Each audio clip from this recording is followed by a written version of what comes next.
So hello everyone, आज हम करने वाले हैं क्लास 11 की लास्ट पोएम। इसका नाम है फादर टू सन। इस चैप्टर को शायद आप सबने पढ़ा होगा किसी न किसी बच्चे से। इसको लिखा है एलिजाबेथ जानिस ने लिखा है। अगर मैं राइटर की बात करता हूं तो इन्होंने हमेशा ज्यादातर एक पर्सनल मैटर्स के बारे में लिखा है। इन द सेंस चैप्टर को देखिए लग ही रहा होगा जैसे हमारे फादर टू सन के बारे में बात करने वाले हैं। इट मीन्स यहां बात करने वाले हैं दोनों के रिलेशन के बारे में। इट मीन्स फादर टू सन, दोनों का रिलेशन आपस में कैसा रहा है। और इस चैप्टर में जहां तक मैं बताने वाला हूं आपको कि दोनों का रिलेशन है वो काफी ज्यादा बेटर रहा है, यानी कि अच्छा नहीं रहा है। तो इसी के बारे में डिस्कस किया है राइटर ने कि वो कैसा रिलेशन होता है या होना चाहिए, या दोनों में कैसा होता है, और फादर क्या सोचते हैं अपने बेटे के बारे में, और दोनों में कैसे मिसअंडरस्टैंडिंग होती है। चलिए टाइम को ना वेस्ट करते हुए चैप्टर शुरुआत करते हैं। हम पहला स्टेंजा पे आते हैं तो यहां पे दिया गया है, पढ़ते हैं एक बार। I do not understand this child, though we have lived together now in the same house for the years. यहां बात करते हैं जो फादर है वो कहना चाहते हैं कि मैं इस बच्चे को, यानी कि जो रहता है उसको वो समझते ही नहीं है। इट मीन्स ऐसा क्यों कहा उन्होंने कि वो बचपन से साथ रहते आ रहे हैं बट स्टिल देखा जाए दोनों में कोई अंडरस्टैंडिंग नहीं होती है, कि समझ नहीं पाते हैं कि वो क्या कहना चाहते हैं, क्या समझना चाहते हैं। दोनों में एक मिसअंडरस्टैंडिंग होती है। और क्या कहते हैं, I know nothing of him. वो कहते हैं कि लाइक हम बचपन से साथ में रहे हैं, मुझे फिर भी इसके बारे में कुछ भी नहीं पता है। इन द सेंस कुछ भी नहीं पता है कि उसकी चॉइस क्या है, कहां जाता है, क्या चीजें करता है। एक दोनों में एक अंडरस्टैंडिंग होती नहीं है क्योंकि शेयरिंग चीजें बहुत ज्यादा कम हो जाती हैं। अगर मैं बात करता हूं, so try to build a relationship from how he was when small and yet I have killed. In the sense यहां बात की गई है कि पिताजी कह रहे हैं कि जब से ये छोटा था, ठीक है, और मैंने इसके साथ एक रिलेशनशिप बनाने की कोशिश करी है। इट मींस वो हर एक चीज करी है जो उसको पसंद आएगी, या जो उसको ना पसंद है वो नहीं करनी है। बट स्टिल देखो, रिलेशनशिप हम जब क्रिएट करते हैं तो अच्छी और बुरी दोनों चीज एक्सेप्ट करनी पड़ती है। तो यहां पर क्या करा है, पिताजी ने पूरी एक एफर्ट लगाया है कि एक्सेप्ट करें कि उसकी गलती क्या है क्या नहीं है, समझाया है। बट स्टिल वो अभी तक भी चीजें समझ नहीं पाए हैं कि चीजें उसको क्या पसंद है क्या नहीं पसंद है। वो इस चीज में फेल हो गए हैं। इन द सेंस पिताजी कैसा कहना चाहते हैं बट ऐसा होता नहीं है। चलिए नेक्स्ट स्टेंजा पे जाते हैं। द सीड आई स्पेंड और the sown it where the land is his and none of mine. In the sense बात करते हैं, एक घर में बात करते हैं। इन द सेंस वहां पे क्या होता है, अगर एक देखते हैं जो घर में हर एक चीज पसंद की होती है वो बेटे की पसंद की होती है। बट देखा जाए वो घर किसका है, फादर का ही है। बट वहां पर रहता कौन है, सन रहते हैं। रहते सारे ही हैं बट वहां पे हर एक चीज जो पसंद की होगी वो हर एक चीज बेटे की पसंद की होती है। एक फादर की चीजें वहां पे कुछ भी चीजें नहीं होती हैं। तो वही कहते हैं कि जहां पे जो एक बीज कहते हैं, सीड मतलब बीज हो गया। अब देखो जहां पे हमने उसको एक लाए थे, घर में लाए थे जब बच्चा छोटा बच्चा घर पे था, और जो बोया है, जो एक सामने आया है, ऐसा कुछ भी नहीं है। जो चीज मेरी थी, जो मैंने बनाया, जो चीज थी वो मुझे रिटर्न में नहीं मिला है, वो कुछ डिफरेंट ही है। तो वही कहते हैं उसकी हर एक चीज हो गई है, मेरा वहां पे कुछ भी नहीं बचा है। We speak like strangers, there is no sign of understanding in the air. In the air का मतलब क्या बोला गया है कि जब वो आसपास रहते भी है ना तो ऐसा लगता है कि एक दूसरे को जानते नहीं हम। जैसे आप कोई बस में सफर करते हैं, ट्रेन में कहीं जाते हैं, मेट्रो में कहीं जाते हैं, तो वहां पे क्या होता है, हम स्ट्रेंजर से कैसा बिहेव करते हैं कि वो हमारे पड़ोस में खड़ा तो खड़ा रहने दो, कोई दिक्कत नहीं है। तो वो भी कह रहे हैं कि लाइक हम बात भी करते हैं तो कैसे करते हैं, एक अजनबियों की तरह। हम आपस में ऐसा लगता है कि एक दूसरे को जानते नहीं है, समझते नहीं है, बिहेव भी कुछ इस तरीके से करते हैं। और जब साथ में होते हैं कहते हैं अंडरस्टैंडिंग का कोई यू भी नहीं है कि शायद एक दूसरे को जानते भी हैं वो। आगे बात करते हैं, this child is built of my design. अब फादर क्या कहना चाहते हैं यहाँ पे कि लाइक इस बच्चे को जो भी पसंद था, जो भी डिजाइन किया गया, इन द सेंस डिजाइन का मतलब हो गया कि जो बचपन से जो चीजें करी हैं, जो पिताजी को पसंद था। देखो छोटे बच्चे को पसंद ना पसंद तो कुछ होता नहीं वहां पे। तो वहां पे क्या है, जो पिताजी को यानी फादर को जो पसंद था वो हर एक चीज बच्चे के लिए की गई है। अब इट मींस देखा जाए चॉइस तो सेम होनी चाहिए, बट यहाँ पे क्या हो रहा है कि वो सब कुछ फादर ने अपनी पसंद का करा है, but still yet what he loves I can not share. It means father ने हर एक चीज करी है जो उन्हें पसंद थी और जो बच्चे को पसंद आई। बचपन से चीजें वही हुई हैं, लेकिन अब बड़े होकर न जाने क्यों दोनों की चीजें अलग अलग हो चुकी हैं। अब जो बेटे को पसंद है वो पिता को पता ही नहीं है।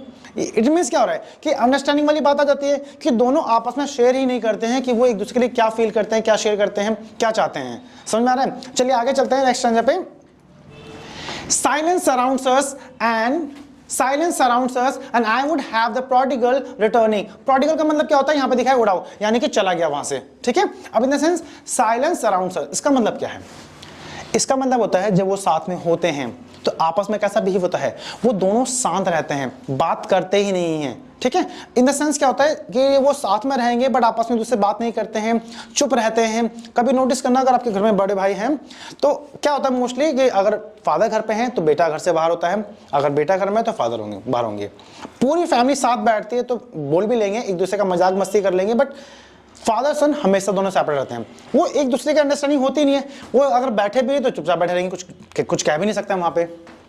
अगर मैं बात करता हूं आगे, his father's house the home he new, returning का मतलब है इन द सेंस आप नोटिस करना, जैसे शादी हो गई है, बच्चे बड़े हो गए हैं, तो ज्यादातर ऐसा होता है कि लाइक बेटे क्या करते हैं, घर छोड़ के चले जाते हैं वहां से। देखो अब एक छोटी सी बात है कि कहीं ना कहीं जो रिलेशन की बात करता हूँ, एक पिता ने बच्चा था, बड़ा किया, उसको बनाया, उसको एक लायक बनाया, पढ़ाई लिखाई करी, शादी हो गई, बट अब देखा जाए जो घर बनाया था उसमें जो रखा गया था, जहां पर रहते थे साथ में, अब उसको छोड़ के बेटा जा रहा है। देखो ये बहुत बड़ी बात है इन द सेंस कि आपने एक रिलेशनशिप है जो एक बेटे के साथ रहा है, उसको बड़ा किया हुआ है, और बड़े होके क्या वो अपनी दुनिया में चला जाएगा? नहीं ना, क्योंकि एक पिता ने भी तो सपने देखे थे कि यार जब मैं लाइक ओल्ड एज में चला जाऊंगा तो बच्चा मेरे साथ रहेगा, वो मेरी सेवा करेगा, साथ में रहेगा। बट यहाँ पे क्या हो रहा है, वो जा रहा है। और एक फादर यानी कि माँ बाप हमारे ऐसे होते हैं जो हमारी सारी गलतियां माफ करते हैं। तो वहां पे सेम चीज कह रहे हैं कि जो भी उनका घर था जहाँ पे वो बेटा, जैसे ही new in this familiar house था, यानी बचपन से बड़ा हुआ था, तो जिस घर में जाता था वहां पर वो वापस आ जाए, rather than see him make and move his world, in the sense कि वो जो भी बेटे की बात करते हैं, जो भी उसकी दुनिया है, जो भी सामान है, जो भी चीजें उसकी जो भी चॉइस है, पसंद है, फैमिली हो गई, शादी हो चुकी है, फैमिली हो गई, वो सब लेके वहां से अलग हो जाए। ठीक है, वो अपनी दूसरी खुद की दुनिया बना रहा है। तो यहाँ पिता क्या कहते हैं कि ऐसा क्यों कर रहे हो, क्यों छोड़ के वहां से बाहर जा रहे हो, कि क्यों दूसरी दुनिया बना रहे हो?